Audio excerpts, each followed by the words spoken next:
everyone, welcome back to more Ace Attorney Investigations. Last time we left off, we did stuff. I don't remember what we did, even though I just played it earlier today. But shut up! Oh yeah, we got Alba. Forgot. Oh, but we didn't though. Right. I can't believe it, sir.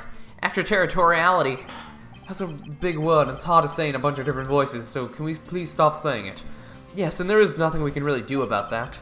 In the end, we didn't have enough authority to bring him to justice.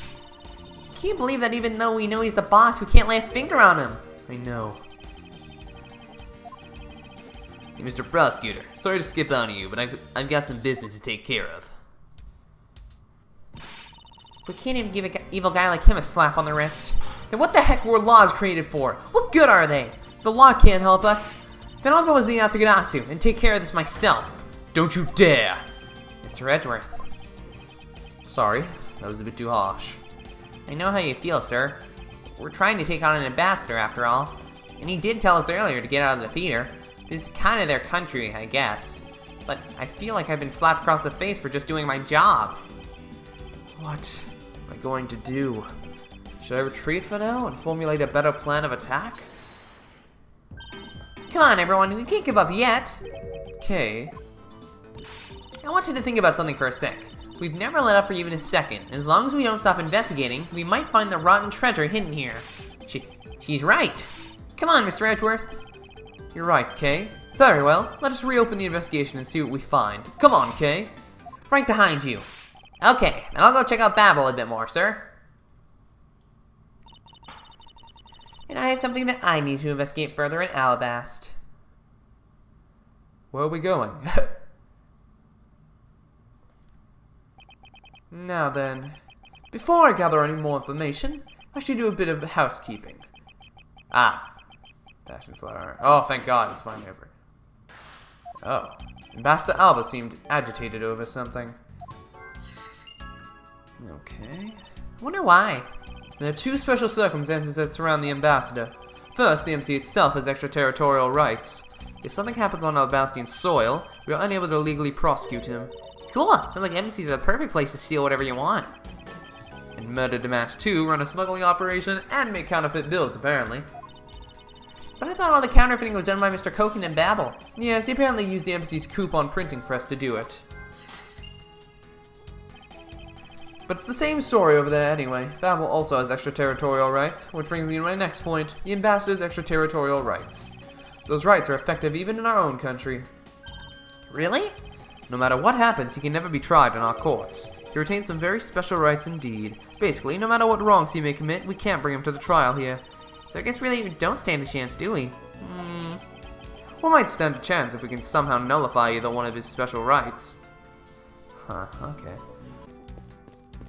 Wait, what is this?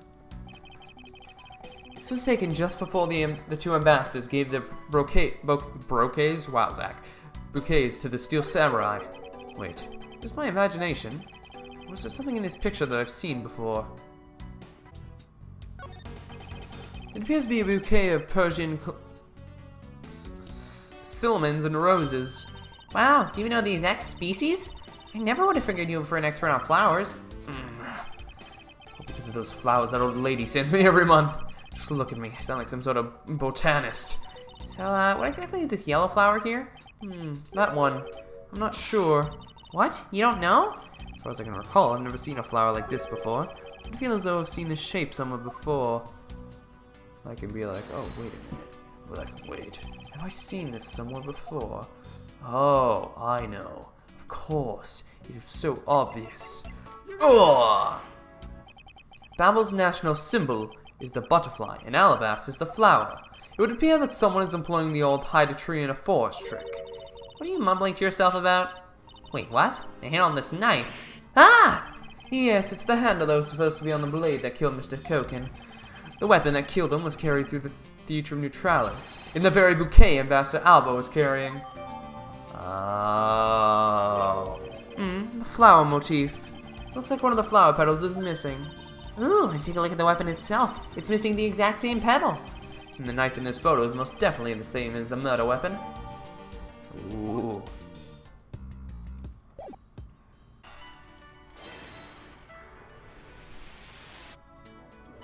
What? Oh. We know that the counterfeit bills were printed using the embassy's press, but not the necessary materials, such as Babbly's ink and paper, must have been hidden in a secure location. What do you think would have happened if the renovation had begun?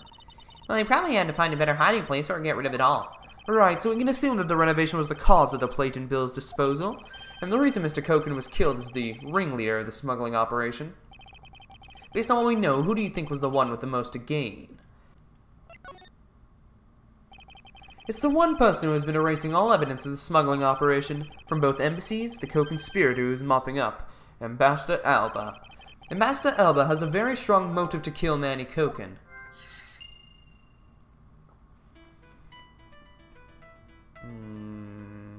Is this maybe? I doubt it, but you never know. Oh, okay. Cause of Ambassador Alba's agitation, the rotten treasure we may find, and the motive for killing Mr. Koken. Miss Yu said it herself that she didn't kill anyone tonight. If we were to take her words at face value, then the reason for the ambassador's nervousness can only be one thing. He didn't want to discover the real circumstances under which Mr. Koken was killed. You mean Ambassador Alba is the real killer? But I thought the two of them were friends. Maybe they were, but what if Mr. Koken was the one who first betrayed their friendship? Oh, I get it. Wasn't Mr. Koken pushing really hard for Mr. Polino to be ambassador after the reunification? Yes, and that was the real reason why I wanted to steal Alabas's Primadox statue. So Mr. Koken hired a mask too to go steal it for him. But when Ambassador Alba found out what he was up to, he killed Mr. Koken? There's definitely a possibility at this point. Those two really were thinking of no one but themselves. But the question now is, how did he do it? Master Alba was in Alabast. Mr. Koken's body was discovered in Babel, right? Right, and that's what we must solve next. I believe we now understand why Ambassador Alba was so nervous and agitated. It must have something to do with where Mr. Koken was killed, a place where the Alabastian ambassador was likely to meet the Babylese Mr. Koken. The place where Ambassador Alba happened to have committed the murder is... Oh! The only place that makes sense is here at the Theatrum Neutralis. What? Here? The Goodwill event was being held here today, correct? So the only place that the both of them would have been is here. If that's the case, then everything changes. The theater isn't actually Alabastian land, so that wipes out one of those extraterritorial rights he has. Makes logical sense, in which case, it is a reason for us to investigate further. So what should we check out? Let's see. I believe we should check the immigration records for both Alabast and Babel post-haste. Babel's records should be easy to obtain, however the problem will be Alabast. I wonder if they would allow us to see their records despite the order to vacate.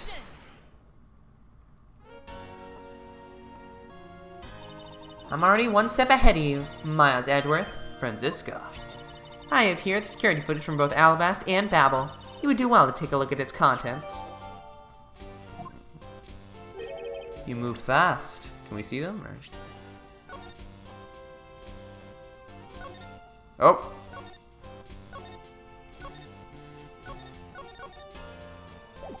Huh, okay.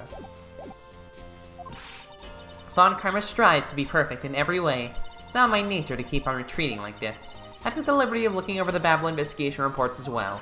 From now on, you'll make no excuse to back down or say that we can't solve this case. Ugh. I'm sorry about earlier. We won't be beaten, because my cute little subordinate is going to try his very best, isn't he? Hasn't she patronized me enough already for a lifetime? So this video contains footage from Alabast's immigration screening area. I really hope there's something in here that we can use. I love this bass line. Do do do do do.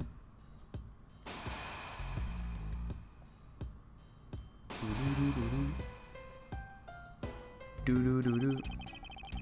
Which minute's footage should I examine?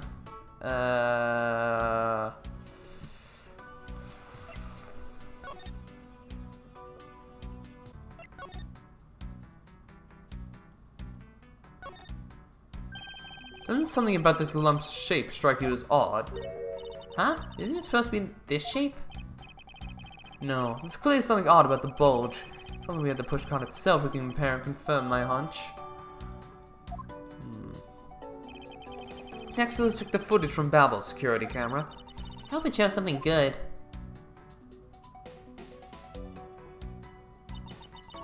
Phooey. There wasn't a single sign of a suspicious person or anything.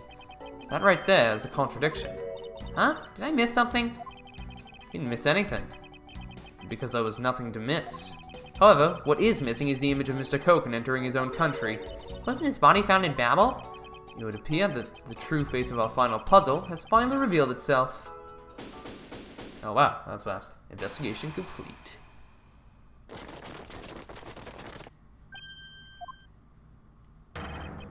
Ambassador Alba. I thought I'd ask for you and your group to vacate the premises, Mr. Edgeworth. Actually, I thought I should let you know that this theater sits on my country's soil.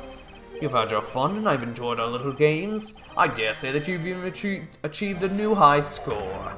However, once you've recorded a score, that same game can never be replayed again. Yes, it can.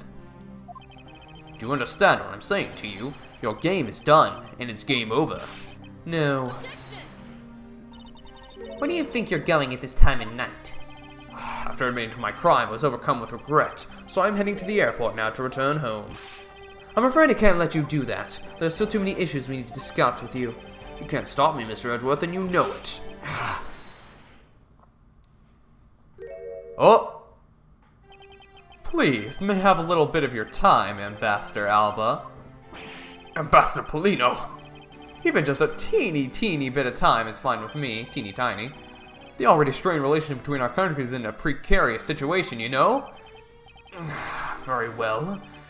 If you insist, I will play just one more round with them and see what they want. Not that they'll get any farther. Ambassador Polino, Mr. Edgeworth, all I wish is for the normalization of relationships between our two countries. But there is one person standing in the way of that dream. I believe in you. You'll do what's right. Thank you for your vote of confidence. Now then, what was it you want to ask me about? I do have a flight to catch after all, so I'm afraid I'm going to have to limit you to just one question. That's more than enough, because I only have one question anyways. I want to hear your alibi about how you couldn't have killed Mr. Manny Koken. Oh, I see. You seem to have a good hand this time around. This should be fun. This really is the very last chance we have to bring him down. I won't allow even an atom-sized contradiction to slip by. Oh, he looks so cool now. I love his design. Frankly, I still don't understand why I am being placed under suspicion here. Under your hypothetical scenario, Mr. Koken and I were fellow smugglers. But to get to the point, I was in Alabas the whole time. It's simply not possible for me to have killed him in Babel. That is my alibi. So that is your alibi? That is correct. It's simply not possible for me to have committed a crime in Babel. Now that we cleared that up, I'd appreciate it if you move out of the way. I said hold it. What is it this time? I thought I told you I'd only allow one question. You did. But you still have yet to really answer my one question. What? Until you tell us the truth, I will refuse to budge an inch from where I'm standing. Very well. I'll play with you just a little longer. Miles Edgeworth, as my subordinate and representative of this country's prosecutors. You are forbidden to lose. Of course. That is something I've understood from the start. That guy's the one who ordered my father killed, isn't he? Yes, I believe so. The goal of the first Yatagarasu was the capture of the smuggling ring's leader. My father and Uncle Bad. Their legacy will live on. Through me. So that's why we've just got to catch him, okay? We will, I promise. Now, Ambassador Alba, let's have it the truth now, shall we? No matter how many times you ask, my answer remains the same. Oh, you are such a lying piece of garbage. I hope you know that. It's not a hypothesis. Earlier we proved it to be what happened.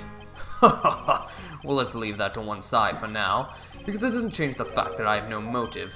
Oh, so you really had no reason to kill Mr. Koken? If you want to suppose I had one, then why not? I'll indulge you. After all, this is nothing more than a silly game to me. Even if that's how you see things, I'd appreciate if you would take it more seriously. I'm sorry. I suppose you are in a bit of a pickle. Very well, a game is no fun if the playing field isn't level. Therefore, I formally claim that I had no motive to kill. Now let's see you disprove it. How can he stand there looking proud when he knows he killed another human being? I'm not going to stand by and just watch him get away with his crimes. In that case, what motive would I have had to kill my co-conspirator? You see, this.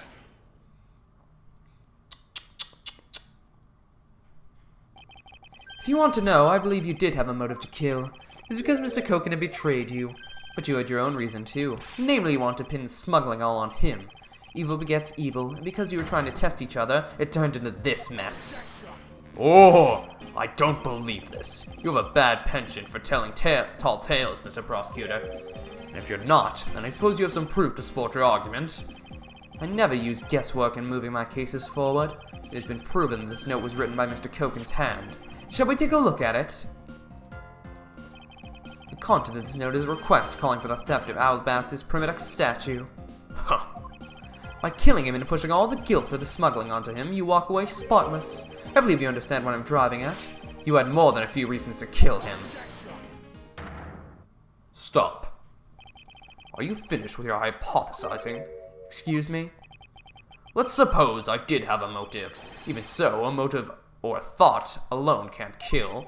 Isn't that right? I didn't expect him to resort to playing the semantics game with me. Sorry. Blech. It appears that this is where the real battle begins. Now then, if you'll excuse me. Wait, what? I told you at the very beginning, didn't I? You only get one question. Ugh! Master Alba, if you could please give us just a little bit more of your time. Doesn't matter what kind of man he was. He was my subordinate, which is why I would like for us to figure out the real cause of his death. That is something for Babel to figure out, and something to which I have no relation to. Now he's even turning down a request from Ambassador Polino. I'm very sorry, but it seems that now even my voice falls on deaf ears. There's no need for you to apologize, Ambassador Polino. I must find some way to stop him from leaving. Seems there are no further objections. In that case, please allow me to return home. Hold it! Hold it! Gumshoe, gumshoe, gumshoe. Nope. Okay. Yeah. Hold it right there, Ambassador Alba. Okay. Like I said, Mr. Edgeworth, Yataganasu's legacy will live on through me. Yes, but how do you suggest we stop him from leaving? You just leave that to me. Ambassador Alba, do you recognize this? No, and why should I recognize that tattered old organizer? Wait, where have I seen that before? That was, Mr. Faraday's, organizer. That is a clue my father, Byron Faraday, left for us. Did you say Byron Faraday? It's Faraday's organizer. Don't tell me this is the one from the second KG8 incident. The one in which he wrote about the Yatagadasu's key? Ugh. Yes, this organizer belonged to the prosecutor you had Miss Yu kill 7 years ago. I have no idea what you're talking about. You say that like it was related to me. Inside this organizer, he wrote every detail of every evil thing you did. What an amusing little girl you are. But that sort of trickery won't work on me. If you don't believe me, then take a look at this. And what is that toy there?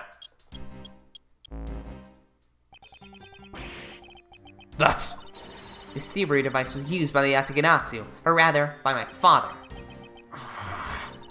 7 years ago, he used this when he snuck into this embassy. What? These two pieces of evidence that hold information the Yataganasu dug up on you. If you go home now, I won't hesitate to send it all to Alabaster right behind you. Little girl, get to the point. I want you to go up against Mr. Edgeworth one more time. If you win, then I'll hand over these two pieces of evidence. Yataganasu, even ever the thorn in my side. Okay, does that organizer really contain any information on his dirty dealings? It's nothing case-breaking, really. Ah, and it was just a bluff. Even if it was, we still can't let all the info my father and Uncle Bad found go to waste. Plus, just the existence of Little Thief is troublesome for him. These two pieces, aren't they keepsakes of your father? It's okay. I believe in Mr. Edgeworth. He'll come out on top in the end. Okay. When the going gets tough, someone's got to be there to put the wind back in your sails. After all this time, you're still quite the feisty one. I applaud your powerful nature. I refuse to lose this too. Master Alba, you won't be returning home until you give us further testimony. How dare you all barg a person like me? Ambassador Alba, your testimony if you please. Ugh. Alright, but this is the absolute last. Then, even if you use all the power of Ambassador Polino's office, you won't stop me. I can't let this opportunity Kay's created for me go to waste. Let's go. Alba's alibi. The last time I met with Mr. Koken was here at the Theatrum Neutralis. After that, I was in Alabast the rest of the time, as I stated earlier. In any case, I did not see Mr. Koken again after that. So you see, there is no time span in which I could have killed him, wouldn't you agree? Now, since you people were practically begging, I'll allow you to question me. What an arrogant old man. Yes, but no matter. We can't allow this chance to escape us. I will warn you, though. You've reached the end of my patience. Waste my time with any inane questions and you will be punished. So any need this pressing or presenting will cost more to our case. In that case, the only thing you can do is present the correct evidence. Understood? Of course. I don't intend to let him intimidate me. I know Mr. Koken was killed before I returned to Babel, in which case there is only one statement in which I need to present the evidence. I think I know what to do, but we'll see.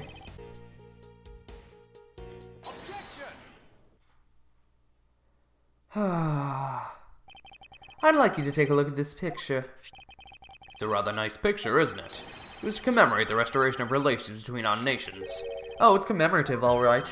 One that captures proof that I need to one that captures the proof I need to show that it was you who committed the murder. Come again? This is the knife that killed Mr. Koken. I see you recognize it. As well you should, for it was you who brought it to this theater. You hid it amongst the flowers you were to give to the Steel Samurai, meaning that you killed Manny Koken here at the theater.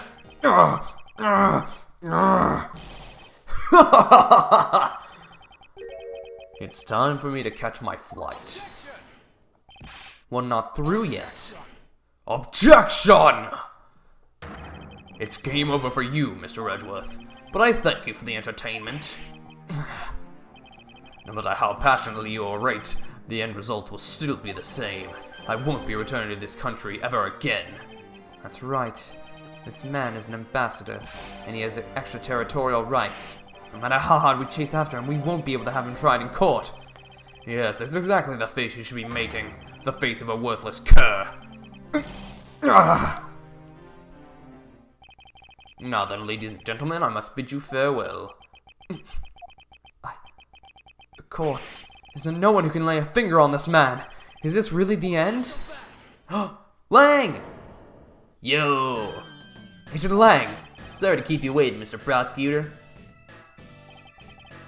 Get out of my way. My plane is scheduled to take off soon. Sorry, but you're not going anywhere, Mr. Alba. I'm through playing games with you people. You can't touch me. If you do, it would spark an international incident, Agent Lang. Sorry, but no, it wouldn't. What? Hey, Mr. Prosecutor. Good job holding the fort down here until I got back. So, Mr. Alba, your diplomatic immunity has just been revoked. What do you mean, revoked? Spare me this nonsense and let me through. Lang Z says, before aiming for the throat, chew the neck shield off first. Interpol headquarters in the Imperial household of the Kingdom of Alabast. Took a while to get things rolling, but they finally moved on it. The Imperial household? What have you done? You've been relieved of your duties as ambassador, Mr. Alba. What?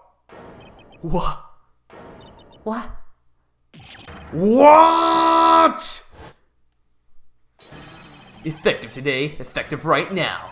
And you have Mr. Prosecutor's videotape to thank for this. The video of the Yatagarasu protected. You can't be arrested simply because you're an ambassador? In that case, I thought I'd strip you of that title. You underestimated me, a descendant of the founder of the detainment philosophy, Lang Z. 4,000 years of deeply entrenched connections and networks around the world have really paid off. Can't be. I don't believe this. My ambassadorship has been revoked. Looks like you're finally coming to grips with your new standing. Woohoo! Looks like he's turned docile again. He's probably in shock from the loss of his shield. What a shame. I had so wanted to use my whip on him. Why is this happening to me? I'm just a hard-working, honest ambassador. Do you really think you can still pull that on us now? We've already ripped away the mask and seen you for who you really are, Mr. Alba.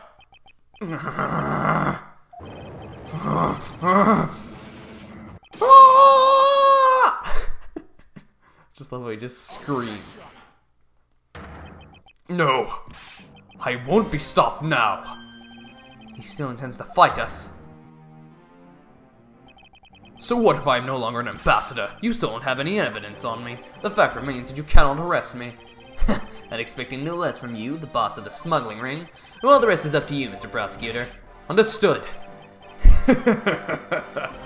You say that I killed Mr. Koken in the theater, but even if it's true that there was a knife in my bouquet, I left that bouquet in the theater. So anyone could have taken it from out there. So anyone could have taken it out from there and used it, right? Besides, the claim that he was killed here in itself is odd. After all, wasn't his body discovered in Babel? Are you claiming that I carried his body all the way over there? Huh, preposterous. I'll be the one to prove whether it's preposterous or not. Ugh. Ex-Ambassador Alba, are you ready? Because this is no game. This is war. So this is war. Isn't that what love is for? Or, so what am I fighting for? Everything back and more. I killed Mr. Koken in this theater using a knife that was stuck in my bouquet. I left that bouquet in the theater. Anyone could have taken the knife from there. Besides, Mr. Koken's body was discovered in Babel, right? There's no way for me to have transported his body from the theater to Babel. See, I can catch you right there, friend. Look, don't you think you've had enough fun with me? You've already stolen my ambassadorship from me. Would you have me surrender too? You have no plans to ever return to this country, isn't that right? Did you know that a bunch of your subordinates are seeking asylum because of you? As if I care. Hey, Mr. Prosecutor, boot this guy out of the embassy and we can finally end everything. I know, and I will give it my all to see that he leaves in handcuffs. Without the title of ambassador, he's just another witness. Yes, just another witness. Alright, what are we waiting for? Let's get this guy. And get him good. I wonder if they understand that all I can do is present evidence to the testimony. I can't, like, beat this guy up. I think that's what you guys want me to do. I literally can't do that. I apologize, but that's not something I can legally do. That's assault. That is literally assault. I'm not going to commit a crime because this guy committed a crime. Two wrongs don't make a right. They make comedy. Well, that was easy. Actually, I do believe there was a way to transport the body out of the theater. Perhaps you should give this a look. What is that supposed to be? It's footage from a security camera that captured the state of the immigration area. Should I congratulate you on getting your hands on it? Just letting you know that we're not the only ones watching your every movement. Thank you for the warning. Now if you could take a good look at this section here. This lump here inside this pushcart. Do you know what's causing it? Should I? Because I don't. In that case, allow me to enlighten you. This is the cause of the unnatural lump under the cloth in the pushcart. The dead body. Body. What is the meaning of showing me that?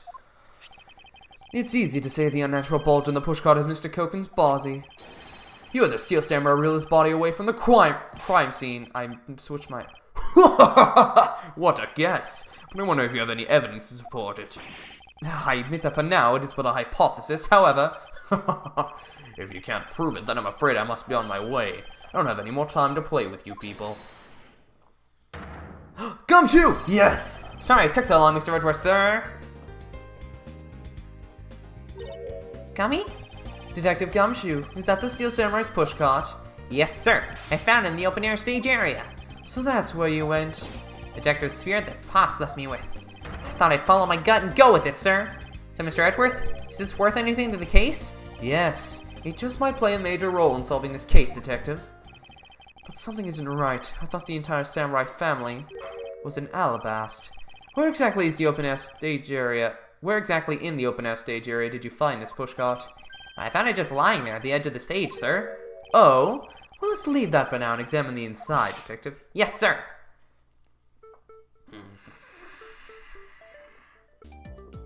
Oh! That's pretty big. The fact that there's a bloodstain in there. Yeah, you know, I'd say this is it. It's blood. This must be Mr. Koken's blood, which only goes to prove that Mr. Koken's body was indeed transported by this pushcart. I believe you understand what this means, correct? You killed Mr. Koken at this theater and then placed his body inside the pushcart. And then you forced the Steel Samurai to unwittingly move the body for you. I forced him to move the body into Alabast. What nonsense! Why would I bother to do such a thing? He was scheduled to make a speech in Alabast, meaning it was difficult for you to make a stop in Babel. However, what if you moved the body to Alabast? Because it was your embassy, you could keep an eye on it and tamper with the evidence, and then you smuggled it out of Alabast. No! If I can show how you moved the body from Alabast to Babel, then I win. But you can't! The security between the two countries is incredibly tight. I'll be the one to judge whether I can or cannot prove it.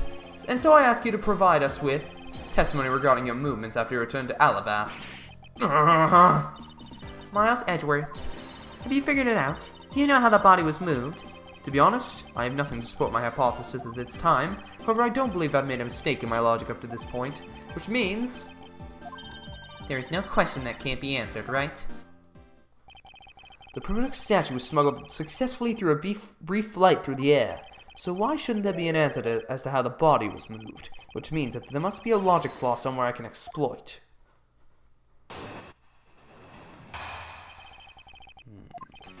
After I returned to Alabast, I had my picture taken with the Steel Samurai shaking hands. Then, just as I was about to start my speech, the Yatagarasu appeared. I feared for the national treasure, so I raced back to my office. Is that all? Yes, that's all. It looks like you left out a few things, such as the murder of Damas too. Furthermore, you left out the part about meeting with me in your office. Those trifling matters. I don't believe I need to speak of them. Again, I do so hate to waste time. What? Hugh, is not every life precious? Do you really need me to answer that for you? People like you cannot be allowed to wander freely through society. You'd better try hard, because I doubt you'll find a single contradiction. He's really full of himself, isn't he? Yes, he is. How can he be so confident at a time like this? Come, don't be shy. Go ahead and ask whatever you'd like. That was a cool track. Why haven't we heard that before? That was like a real, kind of character-defining moment for Edgeworth. He was like, what is wrong with you? Like, you are a monster to humanity.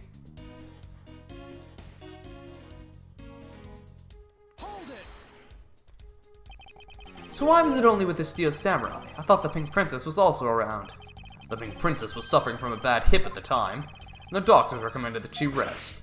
Wow, so you do have a soft side after all. The pain of a bad hip. I suppose none of you can really understand how it feels. Oh, so you tend to strain your back as well, huh? But isn't that just because you're normally all hunched over? He did need to keep up the act no matter what, I suppose. The point of this is not to discuss my back problems. For about 15 minutes after our handshake, I was in my office preparing for the speech. Then, just as I was about to start my speech, the Yatagarasu appeared. The Yatagarasu was just a trick that you had set up. A most amusing joke, and how do you propose that I set it up? If you really want to know, I can explain it in detail for you. You arranged the spotlights in the rose garden so that when you were to take the stage, the audience would see the Yatagarasu's shadow. Oh, that is an interesting tale. Sadly, it has nothing to do with me. You. What's it gonna take for you to fess up to anything? Very well then, let's move on to a different question. After the Yatagarasu appeared, what was the state of the rose garden? Everyone took refuge inside the embassy. I even helped with the effort. And then, once everyone was inside, well... feared for the national treasure, so I raced back to my office. And what happened after you returned to your office? I don't want to keep on repeating this, however. Upon my return, I had that stroke of bad luck and bumped into Mask Man. And I don't want to keep on repeating this either. But his name was Damas too. Huh, who cares what he was called? By the time he got to the primitive statue that he was supposed to steal, it had already been swapped for the fake. Talk about an unlucky man. Being bludgeoned to death with a fake statue.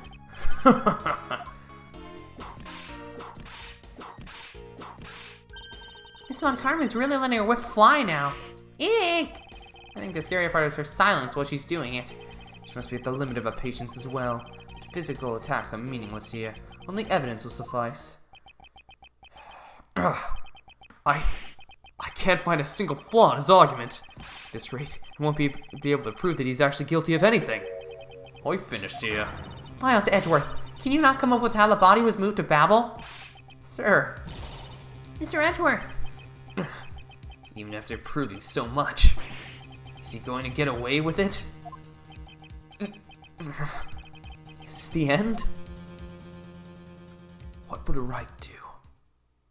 Oh, speaking of right, I actually did miss that cameo. He appeared. Oh! It appears that we made it just in time! It would be a great honor if you would allow us to be your allies in battle. Evil Magistrate, it is time for you to pay! It's the Steel Samurai? No, you are mistaken, for I am Steel Samurai Daddy, married man of Neo Old Tokyo! And this is Pink Princess Mommy! Edgy Poo! Ugh, the two people that I want to see the least. Larry, what are you two doing here? Way to show your gratitude, Edgy! We just want to help you, yeesh! I'm gonna get the bad guy with a single thrust of my samurai spear. Go away! How can you be so mean to us, Edgy Poo? All three of us came to lend a hand, and this is how you treat us. Well, it's in this grand, and I see they managed to find the Iron Infant. Does that really matter right now? Hey, it's just me, or is the Iron Infant completely soaked? Oh yeah. Found him in Babel, but he was in the middle of the pool. Wait a second. Larry, go back to what you said Go back to what you just said. Huh? Oh, it appears that we made it. No, not that far back. Something about finding the Iron Infant in Babel. And he found it in a pool. I don't recall there being one in Babel. We still haven't figured out what this stupid pick is either. I just remembered. Like, and this. Why do these matter? What are these? We're gonna use this. This is why I was carrying the card. I get that. What is this pick? I'm so confused. I don't understand. Is there anything else we haven't used yet? We haven't used his injury or... I'll use his foot already. Oh, that! Well, I was in Alabas the whole time. So I have no idea how the Iron Infant wound up in Babel. Thought I had lost him in the Rose Garden. But I guess maybe this cute kid can swim, huh? Wait, what? Larry, you lost the Iron Infant in the Rose Garden? Are you sure about that? Yep, I'm sure, but I found him in... That's enough, Larry. The Iron Infant that Larry lost managed to move between the two countries. Furthermore, the Iron Infant was soaked in the middle of a pool. This is what I've been looking for. It's in the smuggling route between the countries. The key to the route the Iron Infant took to travel from Alabas to Babel is the Yatagarasu. Oh, bilateral symmetry. Bilateral? Ah, that's right. This embassy was built with bilateral symmetry in mind. Detective Gumshoe.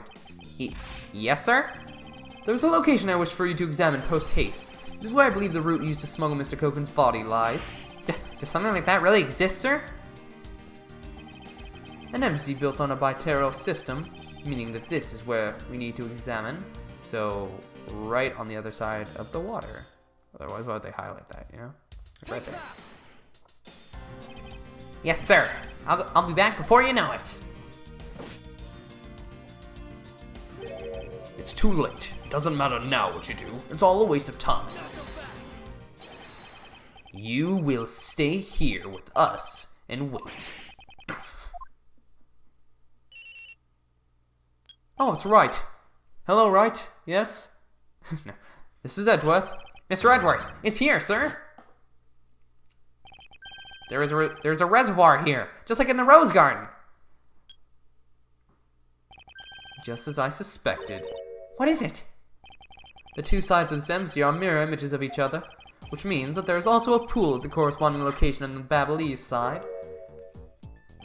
Mr. Cocon's body was moved into Alabast through the pool and it was moved to Babel through Alabast. Avoiding the topic with a vague answer like that is unbecoming of a prosecutor. If you don't mind, I'd like to see more physical proof if you have any. The pick. Finally, we're gonna use this. The iron infant is positively soaked in water. Why do you think that is? It's because he was fished out of a pool, and not just any pool. It was the Babelese one. I think it's pretty obvious that at this point what must be true. The water reservoirs in the two courtyards are connected. And where is your proof that the two sides are connected? The proof is right there before your eyes. The half-drowned iron infant. What? This blasted doll! Mr. Edgeworth, I'm back. Hey, don't tell me. You guys figured everything out without me. We did, thanks to this hero of justice's son. Even if he's just a doll, he managed to help foil the villain. Hey, Mr. Prosecutor. Look, I don't want to say this, but it's kind of unlikely that the body just happened to have passed on through Babel. This guy's a doll, and he's small, so I can believe it made it, but... Ah, he has a point. Yes, that's right. I'm glad someone here understands. Mr. Edgeworth, are you going to next propose that a dead body can swim through a pipe? You see, Mr. Prosecutor, our chase after this man is far from over. Agent Lang. Why is he helping Mr. Alba out now? He's not. He realized the flaw in my argument and is helping to move the logic along. In which case, I should return the favor and find an answer. And another thing, Mr. Cocon's body was found in his office in Babel. So what happened to his body after it was transported to the open-air stage? Mr. Alba had an accomplice in Babel, remember? You mean Sheena, right? With her there, you can see how it's possible to move the body up to the office. Are you seriously claiming that she swam through the connecting pipe to the body? He's right. Miss Sheena would drown if she did that. It's hard to imagine that she swam through the connecting pipe. Looks like a hypothesis about how the body was moved is still only half-baked. In the end, it's all just the befuddled musings of an accusatory man. Now then, I believe you should give up and allow me passage. Because from the start, there was no feasible method of transporting the body. What? Mr. Prosecutor, recall Sheena's movements. What was happening in the embassy around the time Miss Sheena was in Babel? Oh! If only there was a way to get rid of the water in the pool. Get rid of the water? Aha! That's it! Now then, I believe this time we really are done, right? Huh. Unfortunately for you, it's far from over, Mr. Alba. You are a most persistent man. Are you saying that you've thought of a way to move the body through the water? Move the body through the water? That is completely unrelated to how it was done. Excuse me. The reason I say that is because there wasn't any water there at the time. What do you mean there wasn't any water? Just what it sounds like. Tonight's events made it possible to drain the water, allowing the body to be moved. Oh, the fires! Tonight, the Yatsukanasu set fire to a variety of locations in the Babelese embassy. In order to put the fires out, much of the reservoir's water was used. Of course, when the water was used, the reservoir's water level went down. If enough water was drained, the connecting pipe could be used to traverse the border. So what? The water level went down, the reservoirs were connected. Does any of this matter? You can't prove any of this. Pretending to be ignorant won't work with me. We both know what kind of situation we're in right now. Even in a game, there comes a critical game-changing moment. A moment in which you hit a wall that you must overcome in order to beat the game. Kind of like in the earlier chapter when I had to choose whether to show the evidence or not. I haven't lost yet. I've found the route to use to smuggle the body, and that route will lead you to your defeat. Even if all the water was used by the firefighting effort, you still can't really call that a smuggling route. I know that. I should have figured that you would notice. Hey, Mr. Alba, how deep are these pools anyways? I'll have you know that these pools are extremely deep. And there are no latches or footholds along the walls either. It would be difficult for Sheena to hold the body and climb out of the pool. Ladders or footholds along the walls? There was no need for such things. What do you mean? If one were to use a certain something, they could go up or down the pool at will. Ah, looks like you got an answer already. Well, what are you waiting for, Mr. Prosecutor? Enlighten us already. The way in which Miss Sheena and the body were able to rise up to ground level. If there was a way to control the water level, that could be the way the body was moved. This was used so that the body and Miss Sheena could move up and down the pool.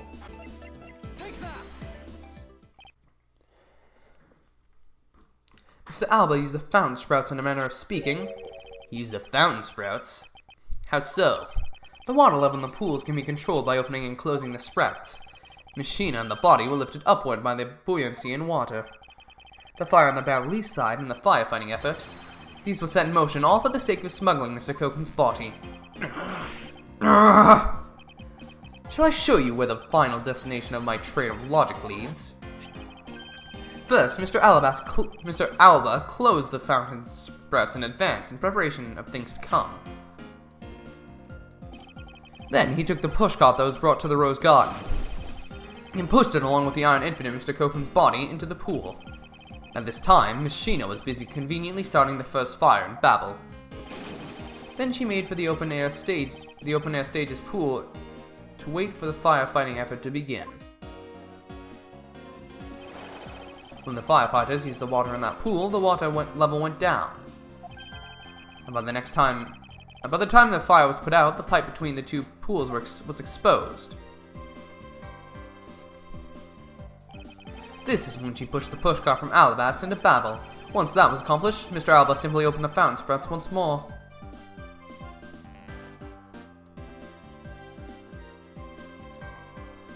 God, the soundtrack in this game is so good! And the water level rose up to its original level along with Miss Sheena and the body.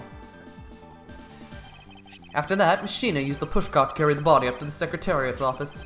There's an elevator in the embassy after all, so you see, even with a small frame, she could have easily transported Mr. Copen's body, and that wraps up my thorough explanation of how the body was moved. Well, ex-Ambassador Alba, what do you think? Not so untouchable without your press's extraterritorial rights to protect you, are you? I knew you could do it, Mr. Edgeworth. Way to fight back. You accuse me of moving the body across country lines. But when you get down to the nitty-gritty, you don't have what it takes to indict me. The nitty-gritty? What does the old man want now? Proof, I believe, is what he seeks. Yes, proof. Without any, who is to say whether or not any of what you say really happened? He wants proof? What are we gonna do, Mr. Edgeworth? There's no need to worry. I've had all the proof we need. All the proof we need all along. The body wasn't the only thing to go through the pool's connecting pipe tonight. Just as Detective Gumshoe found the pushcart in the open-air stage area, so too did I find one other item there. And that piece of evidence is what will prove that the pools were the smuggling route. This was another thing that was smuggled over to Babel's open-air stage area, the pick. I still don't know what it is, but... Take that!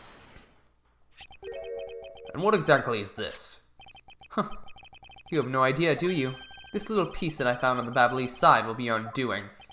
A guitar pick? Would you care to explain how this is going to do me in, as it were? Much to your charge and chagrin, perhaps, but this is not a guitar pick. What? This is something I found at the open-air stage, which was transported with the body. Naturally, I assumed that you would recognize it, since you took a photo with it after all. Oh! Oh! It's the missing pedal! Oh! Oh! But since you don't, allow me to fill you in on what I found at the stage actually belongs to. On what? Oh, wow, that hit me super hard. Let us take a good look at the murder weapon that was used to kill Mr. Manny Koken. On the handle of this knife, there's a beautifully blooming flower. However, it would appear that it's missing a single petal. Now, let us see what happens when we try to fit this pick in that open slot. It's a perfect fit. I assume the petal must have fallen off of the flower during Mr. Koken's murder, and then it was accidentally placed into the pushcart along with Mr. Koken's body. That's an interesting story, nothing more. Huh. Oh, I assure you, it's more than just a story, because for some odd reason this flower petal was wet when I found it. It was wet, you say? Yes, and the only place it could have gotten wet from is the open-air stage's pool. Now I ask you, how did part of the weapon which was smuggled into the theater wind up in the open-air stage area on the Babel East side of the embassy? I don't think I need to waste any words explaining this, as its pedal explains it all for me. It proves that someone went from the Rose Gardens pool on through into Babel. Impossible! The people in Zank Fa have been waiting to see you, face to face, Mr. Alba. I'll tell everyone back home we'll be there soon. You should be happy. Why? Why? It's a little late to be asking that question. You should have known from the very beginning, when you took your first life. No matter how you may plot or how you may try to cover it all up, you can never hide from your crime and what you've done, because we're here to see to it that justice is served to people like you. You can't call what you've given a perfect argument. You know, I don't think this guy is going to ever admit to his wrongdoings, Mr. Edgeworth, because he values himself above all else. People who can't be negotiated with are people who refuse to admit when they've lost. I don't believe those kinds of people really exist because everyone breaks eventually. You're right. In that case, I have no choice but to use all the evidence I have. I'll use it all until he breaks under the weight of his crimes. Mr. Alba, I request that you testify once more. This really will be the end of the line. To be continued. What? I was joking! Oh my god! Really?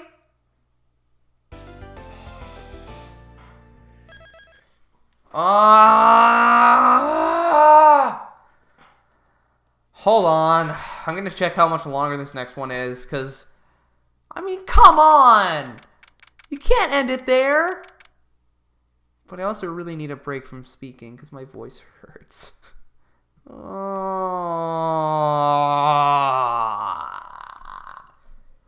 Alright, so I just looked over a quick walkthrough real quick. I didn't read what happens or anything, don't worry. But I just want to see how long this section was, and it doesn't seem to be super long.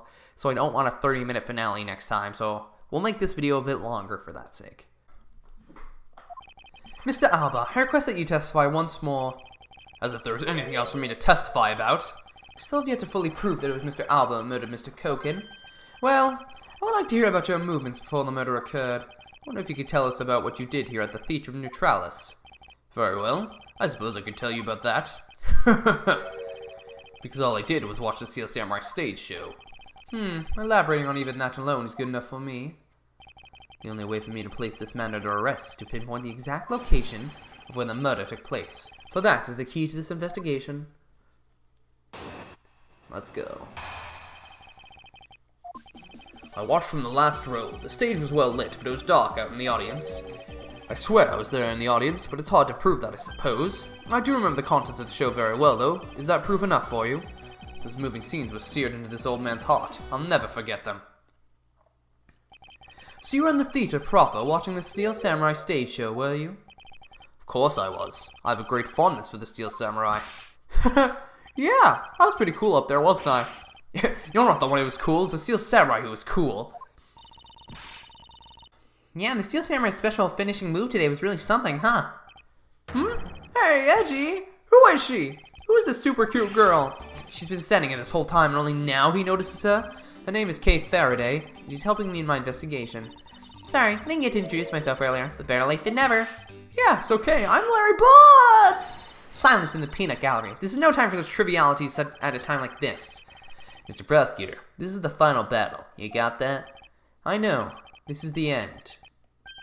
For that man, then. Now that's the kind of thing I like to hear. I think I'll give trusting you a try, Mr. Prosecutor. Or rather, Mr. Edgeworth. I'll leave this critical battle up to you, Mr. Edgeworth. Have no fear, I will finish the job. Yay! In my head, yes, I finally got him to trust me! This really is the end game. The time has come to expose every last one of Mr. Alba's lies. Rebuttal. Oh, god dang it, I love this game! Ah! Sorry, I just need to get that out. This last case is so good! Well, I remember the contents of the show as well, myself. That's nice. That's nice? Miles Edgeworth, don't allow yourself to be riled up by him at this important juncture. I wasn't planning to let him. Well, if you ask me, I think I'm the biggest Steel Samurai expert around here. Didn't you think that the climactic scene in today's show is just totally awesome? Yes, I remember that well. And that spectacular special move. The way you delivered the final blow against the evil magistrate, early summer rain jab. Oh, the scene will live on in my heart forever. Is that how it went? Totally forgot about that. How can you forget your own special moves? That's a special attack the Steel Samurai uses when he's using the Samurai Spear. Yes, and today was the first time they showed it off, was it not? If I hadn't watched the show, then how could I answer you with the name of the move? I suppose you are correct, but if you could, please elaborate on this point for me. One of the scenes was never before seen early summer rain jab move. And we got him.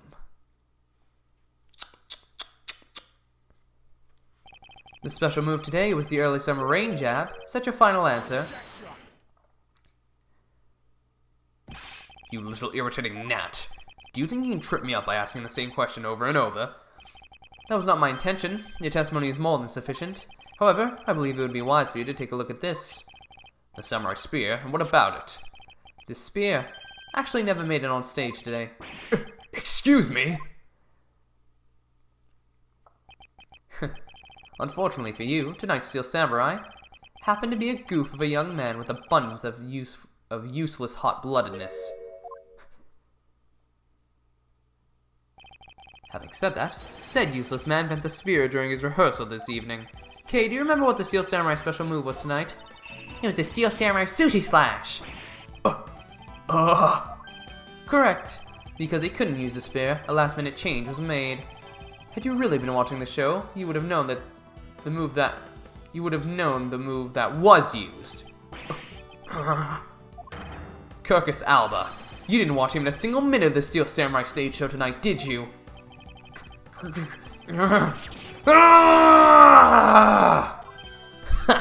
So if he wasn't watching the show tonight, it now opens up the possibility that he was busy killing Mr. Koken instead. So where were you during the show? I demand an answer, now.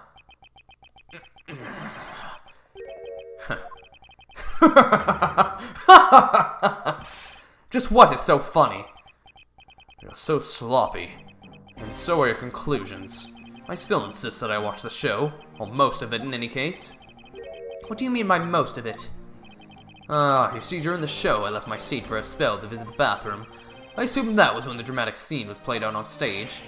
That's the lousiest, lamest excuse I've ever heard in my life, pal. It's because he got the name of the move wrong. You can't really use that as proof he didn't watch the show at all. As a fan of the Steel Samurai, I had wanted to watch the entire show. Honest. As a Steel Samurai fan, for someone who wasn't even in his seat for the climax of the show, you have no right to call yourself a Steel Samurai fan. Ever.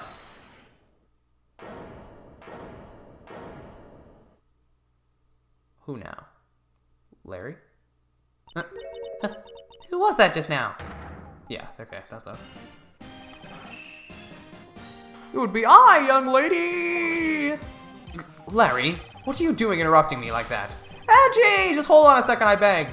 You may never accept this old man as a Steel Samurai fan, but I totally think he's a Steel Samaniac. What exactly is a Steel Samaniac, pal? I believe you meant to say Steel Samurai Maniac. Yeah, and trust me, I know a real fan when I see one, because I'm the Steel Samurai. I will never acknowledge you as the true Steel Samurai. What are you getting so worked up over, Mr. Edgeworth? Because if the real Steel Samurai recognizes me as a fan, as well as he should, for I am a fan. It's not as though I missed the entire show. It was the most amazing show, filled with the spirit of the young and the young at heart. Sarcasm dripping with his long wooden nose couldn't be any thicker. Getting the name of the move wrong only proves that he didn't watch the last scene. What I really need here is something more definitive. Something that links Mr. Alba directly to the murder of Manny Koken. You know what, Gramps? You're really something else. I'm honored to receive such praise from the Steel Samurai, but what is it for? Well, I was just wondering how you found out about the early summer rain jab. That move is a bit of a secret that only a small portion of the staff know about. Wait, it was a secret? Larry, wait, what did you just say? Huh? Did I say something stupid again? Did you say that the early summer rain jab was actually a secret? Well, maybe I shouldn't have said secret. It's more like we only decided on the name of the move right before the start of the show. Right before? Yeah, the stage director was going nuts because we were supposed to debut the move. About 5 minutes before the show, we threw it up on the dressing room's whiteboard. Early summer rain jab. That's kind of how we decided the name of the move. But by that time, I'd already bent the spear, so I guess the whole thing was kind of pointless. All of you Steel Samurai actors are the same. The director has my complete sympathy. So basically, because we changed the move to the sushi slash, kind of pretended that the early summer rain jab didn't exist at all. I mean, it'd be bad if someone found out we changed the move, so we made it a secret. So basically, a gag order was issued for publicity's sake. It almost makes the early summer rain jab sound like a lost art. Yeah, which is why I think most of the staff hadn't even heard of the move. Hold those lips of yours still. What the heck, old man?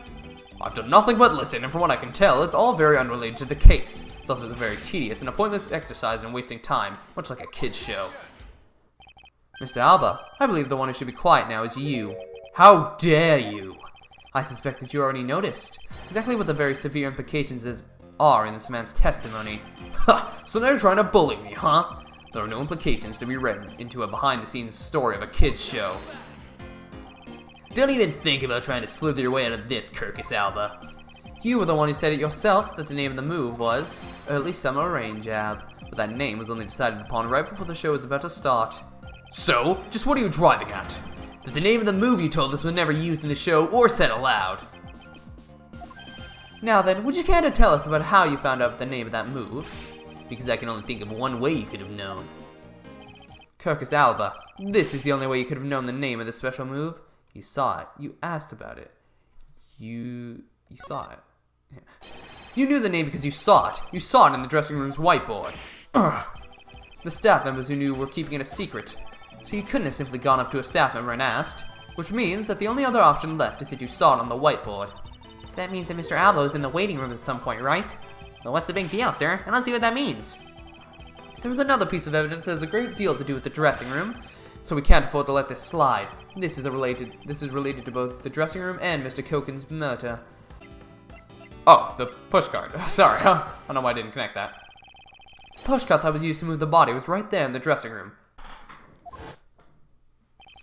During the show, the pushcart awaited its turn to be pushed on stage in the dressing room.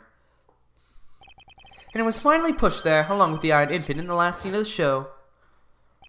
And then, right after the show ended, it went into Alabasta along with the Steel Samurai. Which means that the only time the killer could have placed the body inside the pushcart was when the pushcart was in the dressing room backstage.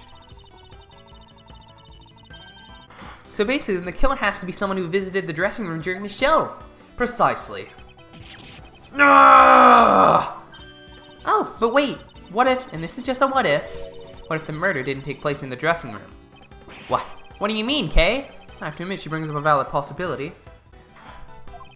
During the show, the dressing room was supposed to be devoid of people. Anyone going into the private dressing room would stand out like a sore thumb. But despite that, the killer still managed to move the body with the pushcart. Too many characters. Correct, and it's because of the setup of the theater's dressing room that it would be the ideal location for the murder of Manny Koken. Kirkus Alba, during the show you went down to the dressing room, and I want to know why. Yes. Yes, I was there. I went into the dressing room. I knew it! I'm placing you under arrest right now, pal. You got that? Arrest! Not so fast. What is it now? Don't I deserve a chance to explain myself? Explain? What is there to explain? I believe I told you earlier that I went to the bathroom. Well, I got lost when I did. I wanted to ask for directions, but when I opened the dressing room door, no one was inside. That's when I saw the name of the move on the whiteboard. You punk, still trying to get out of this? Do you really think you can get away at this point? Mr. Edgeworth, is there anything you can do to stop him? I don't have enough evidence on hand to do anything. I don't have the airtight evidence I need to put this man away for good. But if that's what I need, then perhaps... Agent Lang, I believe an investigation of the dressing room in question is in order. It's possible that we may find new evidence there. Yeah, Mr. Edgeworth pokes around in there. I'm sure I'll find some new facts, pal. Ooh, and if we use Little Thief, we may even learn something from a recreation. We don't need to do any of that. What? Wolfie, how could you? I'm not saying this to be mean. It's just that we've already searched there. My men really are something else. They found nothing? There's only one thing I can say to you, sis, and it's that they found nothing. That's it. I guess you're right. If they had found something, they would have reported it to us. They couldn't find anything because there was nothing to find. And if there's no info to feed the little thief, then I can't do much to help either. This is the end. The murder took place in this theater, which is not protected under extraterritorial rights, and the fact that it was Mr. Alba himself who committed the murder. If I can't prove both statements to be true, Mr. Alba walks away a free man. Is there no other course of action left to us? It would appear that your hand of cards has turned out to be a bust. Now if you'll excuse me, because of you people, I missed my flight. Now I must make haste to arrange for a new one. Lang? Who is it this time? Oh, what? Hold it right there, you whippersnappers! First Larry, and now you? What's with that scary mobster look-like scowl on your face, Edgy Poo? Don't treat me like I'm some sort of nuisance. I've been meaning to say this, but all you keep talking about things I don't get at all. You're leaving this lady in the sad, depressing, lonely dust and I'm about to cry. Why did you have to speak up right at this instant? Do you know what, Edgy Poo? Cheer up! Because I'm about to give you the most wonderful thing. The most wonderful thing? From you? It's so super special that I couldn't give it away to just anyone, you know? Ah, my special present of love to my sweet Edgy Poo. Are you ready? Is this? It's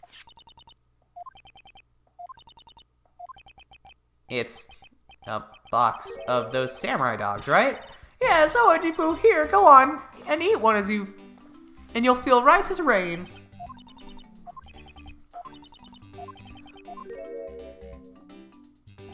Are we through here? Why did everyone get so quiet all of a sudden? Edgy Poo, tell me you understand the depths of this lady's love for you. I'm not the one to hand out snacks willy-nilly, you know. No, sir. Thought occurred to me that maybe it would be good if I fed you and made sure you were nice and full. One day it's my dream to serve you some of my own homemade food. I mean, it's in the desire of everyone to make sure their beloved never goes hungry, and that's what I want to experience. Mr. Edgeworth, can't you do anything about her? There is no power on earth that can force that woman into silence. I'm so sick and tired of it. All you people do is look down on me. Even this box of samurai dogs played me for a fool. It had a special design on its fan, like the Japanese flag, so I thought it was special. When I ate one, it tastes just like all the rest. Oh, it made me so mad.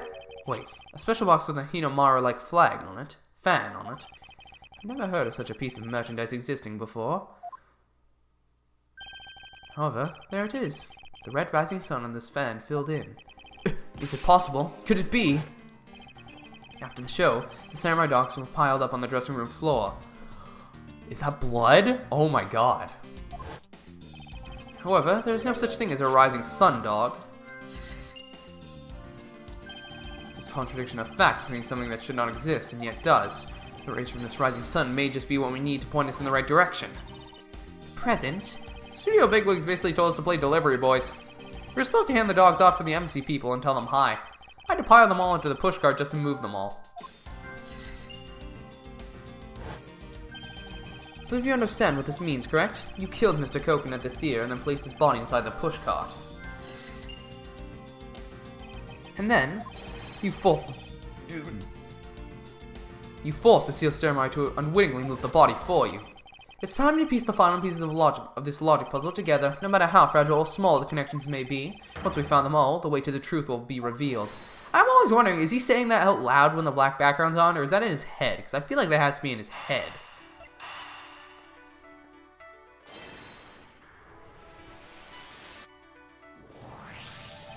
The killer used the pushcart to transport the body, which means that they had to remove the samurai dogs from within first.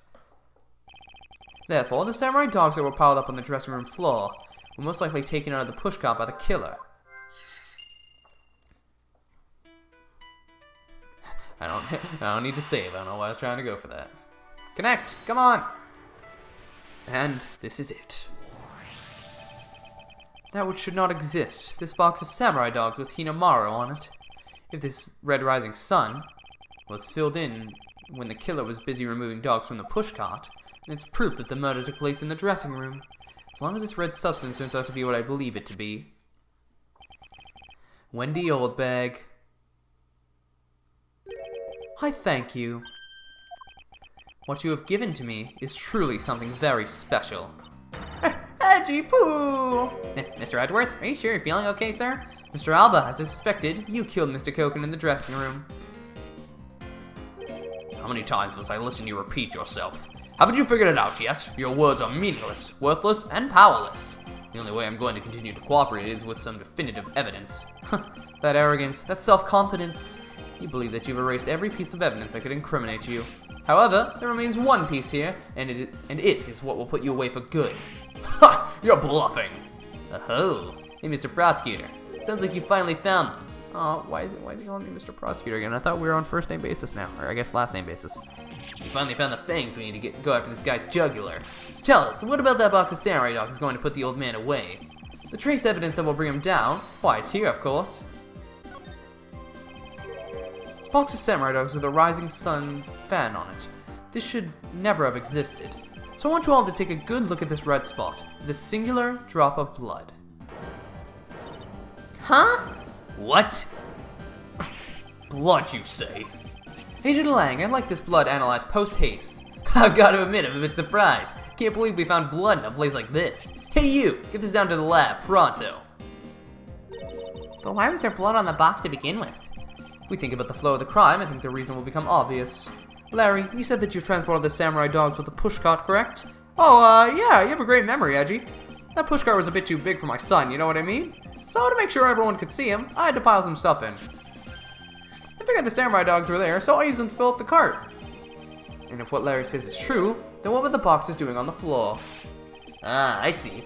Killer took them out in order to place the body in the pushcart. Exactly, and that's when I believe the victim's blood found its way onto that box.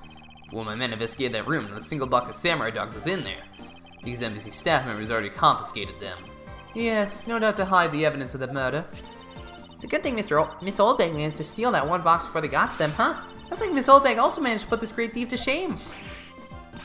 What a scandalous way of putting that. I didn't steal, I received it from myself. Kirkus Alba, I'd say this was one very fatal oversight on your part. Sorry to rain on your little love fest, however. How can he be so self-confident in a no-win situation for him like this? Even if that blood turns out to belong to Mr. Coke, and then what? So, Mr. Edgeworth, it sounds like he's not ready to call it quits yet, huh? The sole piece of evidence that was left at the scene of the crime, that alone has shed a light on a new fact. At the very least, we now have proof that the murder occurred in the dressing room. And you say that like it means something. Huh? Excuse me, sirs.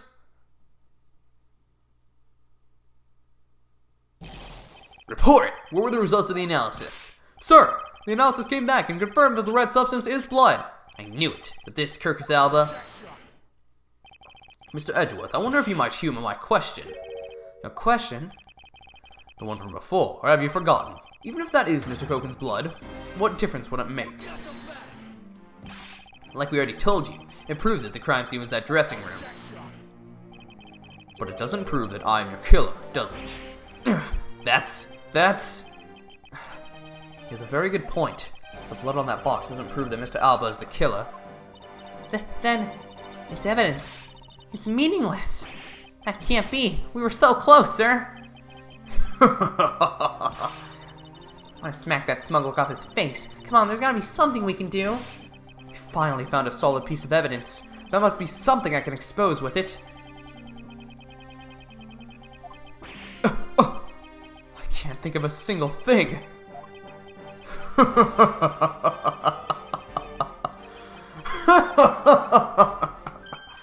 Now, if you'll excuse me, I'll be on my way. Von Karma, she... Oh, wait. No, wait, ew. Who was that? It's too late. I won't allow anyone to stop me now. Don't stop me now. It wasn't me, pal. And it wasn't me this time either. It wasn't me either.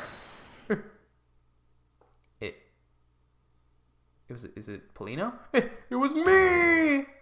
Wait, what? Oh, it was me! Why did you... because I haven't finished reporting everything to you yet, sir. That's more. What? Hurry up and spit it out! Yes, sir! That blood I mentioned. It's not of the same blood type as the victim's blood. No! What? What? What do you mean it's not the same type? You mean it's not the victim's blood? If it isn't his, then who the hell is it? I don't know, sir. All All I know is that it's not the same blood type as the victim, sir. What should we do now, Mr. Edgeworth? I have no idea what's what anymore. Neither do I. Skadoosh. My, what an amusing turn of events! That blood drop proved something to be true, alright. Namely, my words. And which of your words would that be? The ones where I said that your words are meaningless, worthless, and powerless. That blood has nothing to do with the murder investigation whatsoever. Need to remind you that the blood got onto that box long before it entered my embassy. What sort of nonsense? Yeah, it's blood, pal. There's no way it's not related to the murder. So you would like to believe. But what if someone preparing the samurai dogs had a small nosebleed? What then? I guess that's possible. Damn it. Have we been wasting our time on a red herring? The blood doesn't belong to anyone connected to the case. That should be clue enough. Kirkus Alba, you bastard!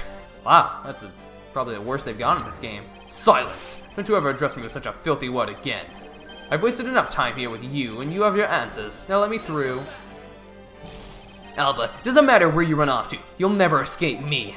Someday, I'll have the satisfaction of sinking my fangs into you. You'll see. And all of Interpol will work behind me, working to see if that day comes. Do you know what your words sound like to me? They sound like the whinings of a pathetic loser of a mutt. I get it now. I didn't see that. Is this really the extent of all that we can do? How many times have I said this? Is the blood really from someone unrelated to the case? Or is there another possibility? Someone else other than the victim? Just when I thought I had him backed into a corner, it is I had been backed into one. In a situation like this, what would that man do? What would he who can turn any desperate situation around do? He'd turn it around? That's it! I must turn my way of thinking around. It's not whose blood is this, it's whose blood could get onto the box like this. And if I think about it that way, the blood got onto the box when the body was being placed into the pushcart, and the owner of said blood must have been in the dressing room at the time. And there was only one person that could be. Well, I must praise you for trying so hard. It's because of you kids that I was removed from center stage, and will be forced to live out the rest of my life in the shadows, unfortunately. But it's not a total loss, as the Underworld will allow me more freedom than you'll ever know. Freedom, like what the raven feels as it flies through the dark night sky. You can't lay a finger on me, not now, not ever. The arm of law is powerless before me. Ah, you are a fool. Powerless, is it? I wouldn't be so sure about that if I were you. What do you mean? Allow me to describe you in one word. Pitiful. Pitiful? How so? Kirkus Alba, your wings were clipped long ago. And for someone who's trying to fly on without noticing that fact, pitiful is the perfect word to describe you. Ha! Mere words. What do you mean by his wings are clipped, Mr. Edgeworth? Just what you think it means, Kay. We'd already caught him in our trap a while back, with an incredibly powerful definitive piece of evidence. Hey, you're the prosecutor. Care to speak English? What are you talking about? What piece of evidence? The piece I speak of is, of course, this drop of blood. But I know that's not from the victim. I don't see how it remains relevant to the case at all. Miss Von Karma, I believe that is exactly why it's very important to the case. And the part that is the most important is the fact that it's not the victim's blood. You're looking a little pale. Good, and I believe you are already aware of what I mean. Then you know who the blood belongs to? Huh, of course I do. This piece of evidence is the irrefutable proof that will stop the killer in his tracks.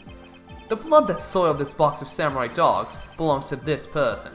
Oh, well, him. The blood of the rising sun on this box belongs to you, Kirkus Alba. What? What? Why is his blood on the box of samurai dogs? He's not even a victim. The blood fell into the box when Mr. Kogan's body was being loaded onto the pushcart. This is too hard. There are too many voices going on at once right now. This is like Danganronpa again. That time, the only two people in the dressing room were the victim and his killer. So that's what you mean. If the blood doesn't belong to the victim, then there's only one other person it can belong to. Yes, and that person is the murderer himself. That is the only logical conclusion. But Mr. Kogan was the one who stabbed, sir. Who was stabbed? Why would Mr. Alba have been the one who was bleeding? What if during the murder, Mr. Koken had fought back? You mean, if before Mr. Alba could kill him, Mr. Koken managed to wound Mr. Alba? Yes, and I believe we have a perfect piece of evidence that proves he was bleeding then. What is the piece of evidence that shows that Mr. Alba was probably bleeding at the time? I don't know, maybe the fact that he has a wound? Like... Mr. Alba, you bear on your body a great wound. That was from when Damask 2 attacked me with a pair of scissors. Yeah, and that happened way after he was in the dressing room. But is that what really happened? You can manufacture a weapon by smearing blood on it, so I just can't accept that as fact. Shall we try a test, Mr. Alba, and see if the shape of your wound matches the scissors? You really are something else, Mr. Edgeworth. You don't let a single thing slip you by, no matter how insignificant the possibility. You don't want to talk, Mr. Alba? You've managed to give the law the slip for 10 years as the smuggling ring's leader. No matter the danger, you can hide every last ounce of fear and anxiety from everyone. You truly are one of a kind criminal. I'm the master of my fear. However, to think that a person such as you could miss such a large thing. You believe I've overlooked something? You said that my wound was caused by Mr. Koken. And that it was caused here in one of the theater's dressing rooms, right? Yes, that is correct. I'd like to point out that it's simply not possible. My wound is a stab wound, and one that could only have come from a blade. I wonder where you will propose that such a weapon came from. This theater was packed with security guards. It would have been impossible for anyone to come into this area with a weapon of any sort. Just as Mr. Alba was able to bring in the Alabastian knife in a bouquet, there must have been some other way to sneak in a weapon of some sort. But as long as you can't prove what that other way it was, all your talk about Mr. Koken stabbing me is pure nonsense. So if that other way does exist, you'd better hurry and tell me now. With pleasure. Wait, what? This piece of evidence shows us how Mr. Koken brought a weapon into this theater.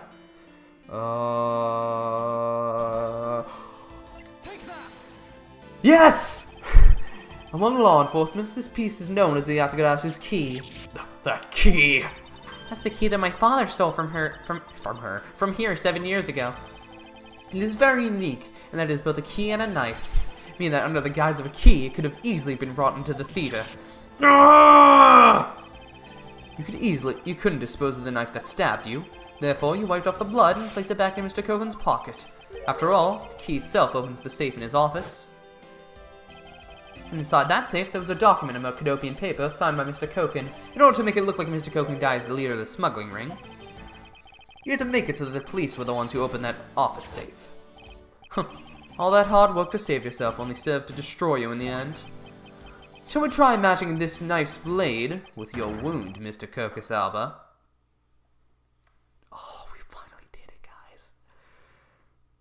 Come on, let me see it. And that is what some may call the coup de grace. Impossible. You can't take me down. Swine, all of you, especially Manny Koken. This is all because of that man's betrayal. He sought to steal control of the smuggling ring from me by removing me as ambassador, which is why he deserved to die while bearing the guilt for all my crimes of me. That's why I sent out the Yatagadasu's card and how this incident was born. Manny was supposed to be the smuggling ring's leader who was killed by the Yatagadasu, but I had yet another reason, yet another story that was supposed to play out. Manny's death was supposed to bring everything to a close, and I would have gotten away for it too if it wasn't for you meddling prosecutors. Did you really just say that, dude? Mr. Alba, I'm afraid there was one more question I forgot to ask. This country's or Alabas, which country's court would you like to face first? Either way, it's game over for you. Edgeworth!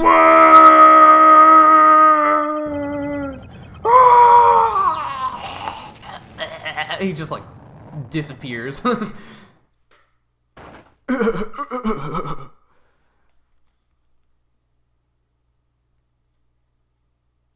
That was amazing! I love that so much. Oh, wow. District Lobby number 2. Sure brings back memories. Hello, this is it. The big day. Mr. Alba's trial today.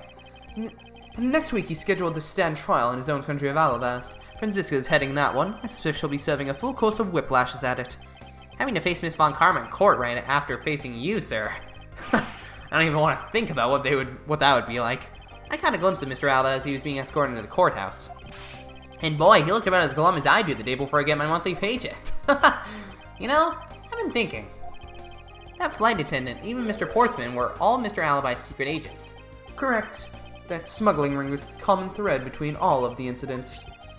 Cammy Meal is to provide support during smuggling ops using her job as an attendant, and Mr. Portsman was to manipulate trials related to the ring to end in their favor. Ugh, I fly airlines and even the prosecutor's office. No one was safe from the smuggling ring, huh, sir?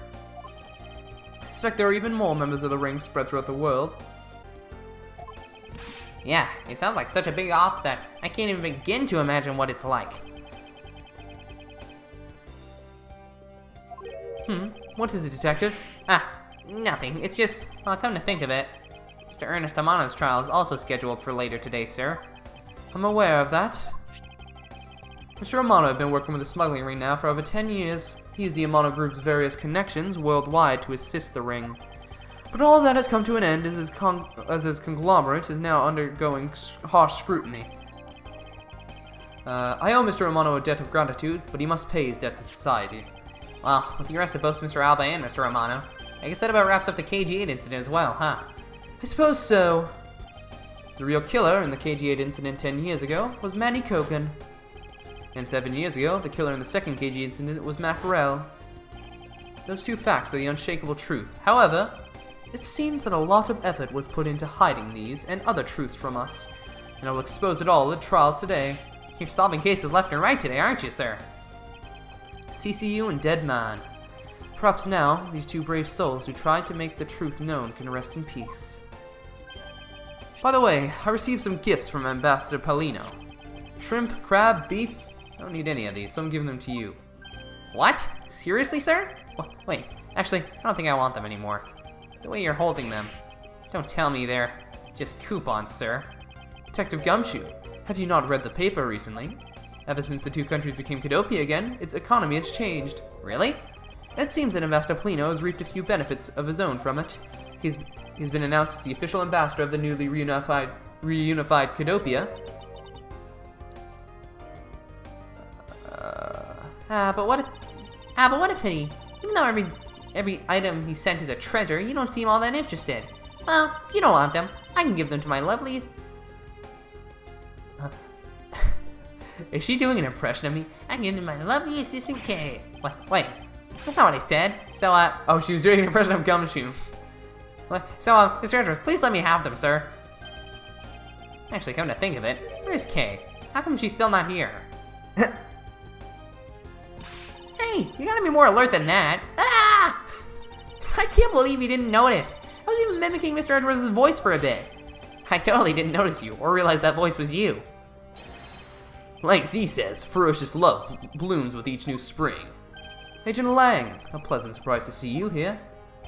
It's been a long time since I set foot in a courthouse, but I wasn't gonna miss watching the guy who screwed up my country finally get what's coming to him. Well, that and something else. I want to see you in action in court. Is that so, Agent Lang? We flushed out all the counterfeit bills, so thank God it's finally at peace again. And it's all thanks to you, so I just want to say thanks. Oops, sorry. Wow, I never thought I'd see the day old Wolfie says thanks to Mr. Edgeworth. I should be the one thanking you, Agent Lang. If you hadn't negated Mr. Alba's extraterritorial rights, I would not have been able to bring him to trial. I believe the victory belongs to the both of us in this case. A shared victory, huh? Look, don't get me wrong. I'll still never forgive you, prosecutors. And I have zero interest in that truth thing you talk about in court. I've always done things my own way, and that's not about to change. You got that? I see. Well, I believe you should follow your own creed when you do your job. Yeah. And if there's ever someone your precious truth can't catch, feel free to sit around and cry about it all you want. And as for me, I'm gonna get that person no matter what. Alright. It's about time for the trial to start. I will see you later. I'll be watching your performance from the gallery. I'm looking forward to this. I prepared a whole ton of ticker tape for today's victory, sir. I'll have to throw some around when Mr. Edgeworth wins. Oh, are we finally explaining that? So it's just them throwing it? Okay, that's what I want to know, because I'm like, why is the court like so excited about this stuff? Hope you got enough, because I'm gonna go call my men up as well. A modest amount of ticker tape goes a long way.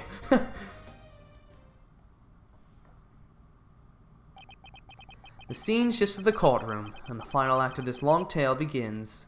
Who's the defense attorney? I'm curious. The legend of the great thief Yatsuga is the story of those who chose to dedicate their lives to the pursuit of the truth. Well, except for one of them. Prosecutors are those who seek a guilty verdict for the defendants they meet. And to that end, you have no choice but to win by any means necessary. That creed was forced on me since I was very young. However, I no longer think that is all we prosecutors are. And that is because...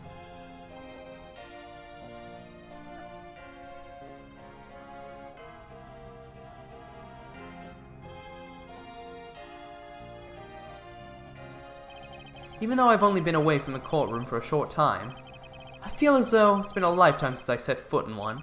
And today, more than any other day, I feel the fight within me rising. Yes! Oh, they're not going to show who the defense attorney is? That makes me sad. Wow, that was something. Yep, we're going to get our little... and here's what everyone's doing now! I love when they do this at the end of the game. I'm really in Mr. Edgeworth's debt for the other day. Yeah, it's kind of crazy. All this took place in like 3 days. Thanks to him, I'm still free to serve in the friendly blue skies. Also, about my suitcases. I've been selling them on the internet, and they've become a real sensation. Thanks to the praise the art world has lavished on my work as being truly postmodern. The airline has chosen me to design their new line of iFly jumbo jets. Oh God. Just think, someday you'll be able to take a ride in my pink-walled, yellow-seated jet. Too much color. Oh, God dang it. We really have to talk to this guy again.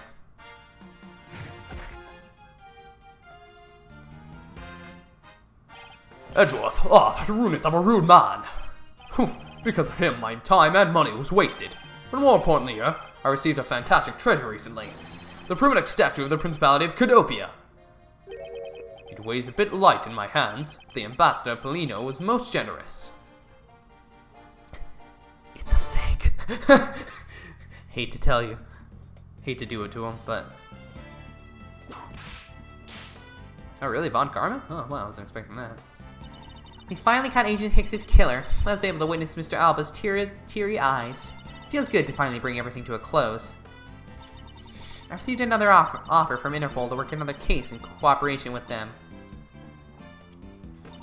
However, the Canopian court awaits.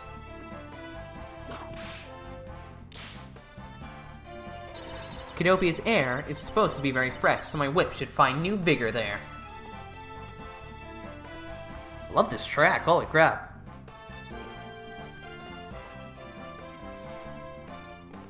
What's Kay doing nowadays? Oh no, we're talking to Meekins? This little patrolman has been fired as of today, sir. Thought I was safe since we found the gun I had dropped. But I had noticed that I had dropped my police badge too! I guess what really broke the camel's back was that I couldn't find my badge. My little life has been suddenly tripped into a dark black hole, sir! I think I'll go to the courthouse and file a complaint with Ruffles Man. Who's Ruffles Man? Who's that? Who the heck is Ruffles Man? Like the Ruffles guy? There's no guy on Ruffles.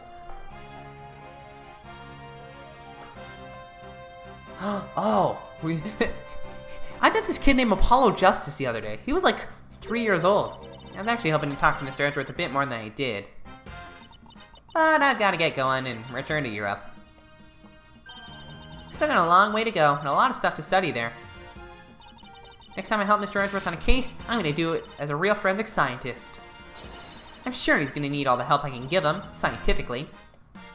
Well, I don't know, are you coming back to the next game? Because I think that's the next time I do anything. And then I don't think I appear again until, like, Spirit of Justice. And I think I'm a one-off in that game, so... yikes. Hopefully in the Switch game, they'll bring me back and make me important again. Oh, wow, Lauren Pops. I want to know so much about her. Because the kidnapping was staged, I was let off easy. But I won't be going outside much anytime soon. That's really okay. The only person I'm forever trapped in is the cage of love. The guard down at the detention center. Well, when he's on guard duty, he's such a cold look in his eyes, just like that prosecutor. But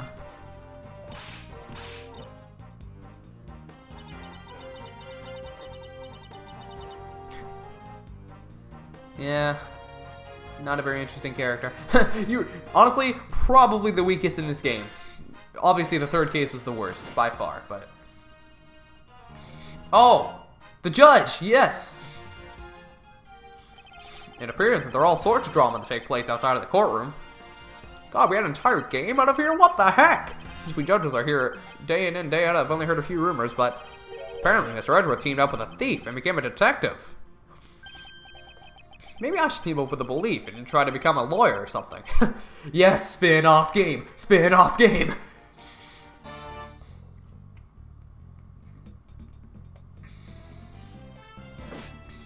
Oh, Maggie Bird. Oh, I just realized we're going in order of events this time.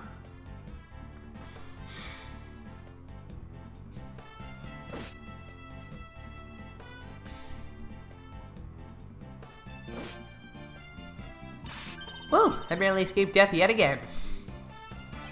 Yeah, but boy, were we lucky to have Mr. Edgeworth help us out, huh? Yeah, but because I lost a key, I got fired from my security guard job. Ah, don't let it get you down, Maggie. You still got me. You're right, sir. I won't be sad. I'm gonna pick myself up and get through this. I wonder what my next job should be. Ooh, this is actually kind of fun.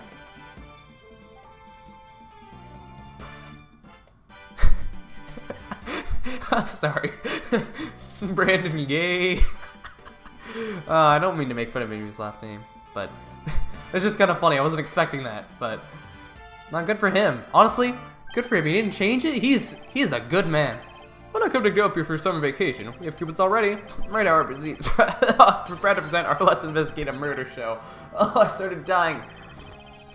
Although recreating that particular case has created a few small fires of its own, and we had a few problems with the fire marshals, the next event will be great. It will be an attraction entitled Capture the Yatagarasu. Of course, I'm doing this case help in creating our latest attraction. Yusuke Hisahori. Hiroki Ito.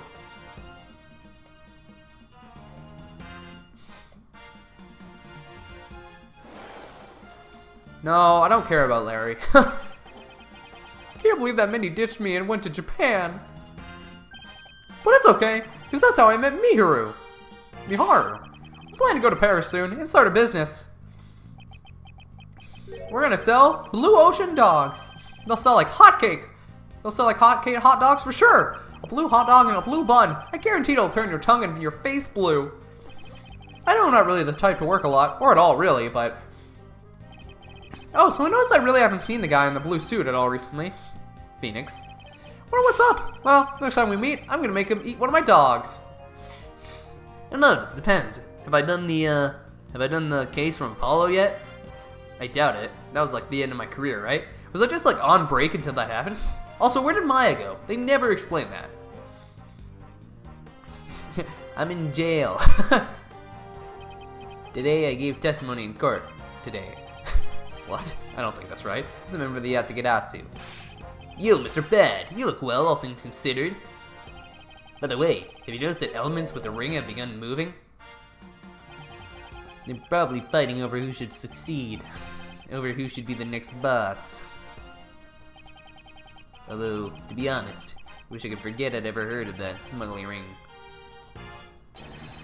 Like Z says, thoroughly bite the poisonous snake from head to tail. No one was afoul of the law and escaped the wolf's fangs. I'll get you all yet! Ah, youth. When did I become so old, I wonder?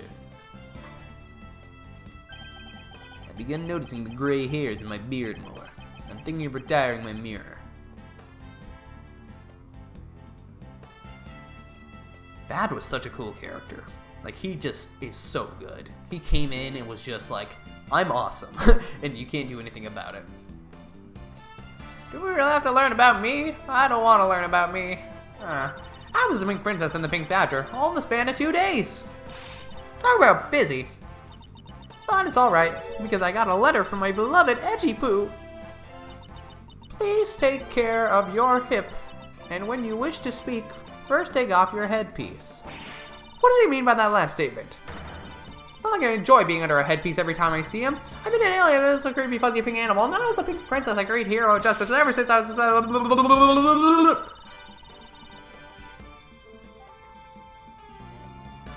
Good job, Motohiro Eshido. Motohide? Hide? I don't know. I'm sorry, I'm terrible with Japanese names. And good job, Shu Takumi.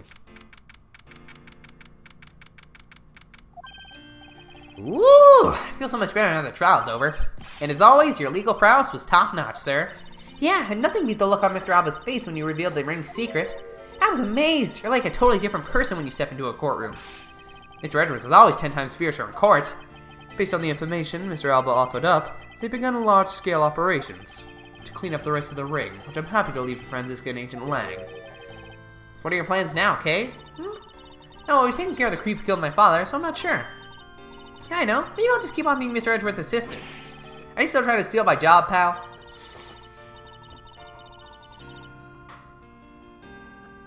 Just kidding, just kidding. I can't steal something so important to you, Gummy. Ugh, what a relief. Kay? Yes? Even after all that's happened, are you still planning to become a great thief? Of course!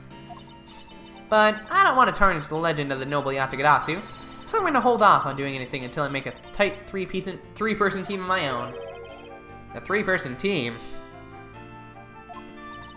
A three-person team of young beauties the same age as me if possible. These criteria, I highly doubt you'll find the two other people you need. My father chose to fight for the truth. I think that's what was so noble about him. So you see, Mr. Edgeworth, the only things I will ever steal are the truths that have been hidden away. I'm going to work extra hard to make a world where the Yatagarasu isn't needed. Let's both strive for such a future. Well, I guess it's time for me to get going. I see. Okay, keep your chin up and stay strong, okay? And don't be a stranger. Don't worry, I'll be back. I'll be sure to break the lock on the window and sneak in. If you could, I'd appreciate if you came in through the door. Through the building's front door. It's okay, Mr. Edgeworth. The lock on my window at home has been broken for forever. Oh, one last thing before I go. Let's take a group picture, just the three of us. Yeah, a commemorative photo. Every big case has to end with one. No. Hey, why not? Don't tell me you're camera shy, Mr. Edgeworth. Of course not, Detective. Come on, Mr. Edgeworth. I'm taking the picture now. Hey, come back here. Mr. Edgeworth, you can't run away from this, sir. Hey, Detective Gumshoe.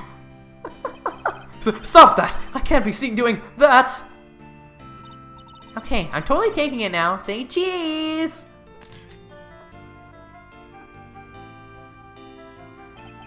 And thus, the long tale of the KG-8 incident came to a close.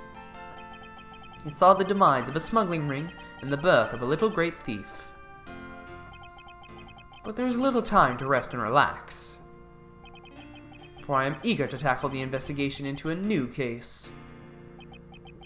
The reason for my eagerness is my want to pursue the truth, and my want to believe in the strength of those who use the power of the law for good. As somebody who has chosen to live by life as a prosecutor, that is my new creed.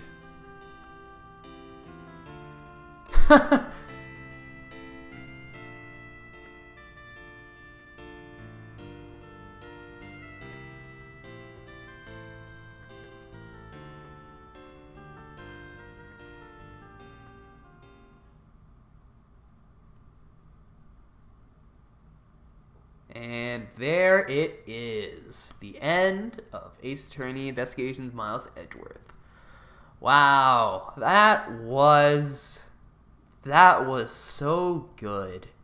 This game was really, really good. It's probably my third favorite game. So right now the listing goes Trials and Tribulations, Justice for All, this game, Apollo, Original Phoenix Wright.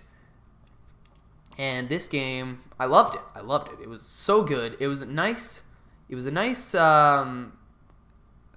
opposite of Return to Form. I don't know what to call it. It's like thinking outside the box, I guess. Trying to make it an Ace Attorney game without going to court was just kind of an insane idea, and the fact they were able to pull it off so well was really cool.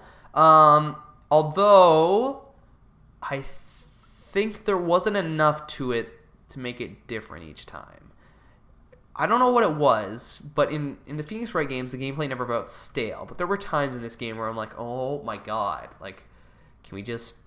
I don't know, it started to feel boring. It was like, okay, I guess we're just walking around now, you know, stuff like that. But overall, I really enjoyed the gameplay.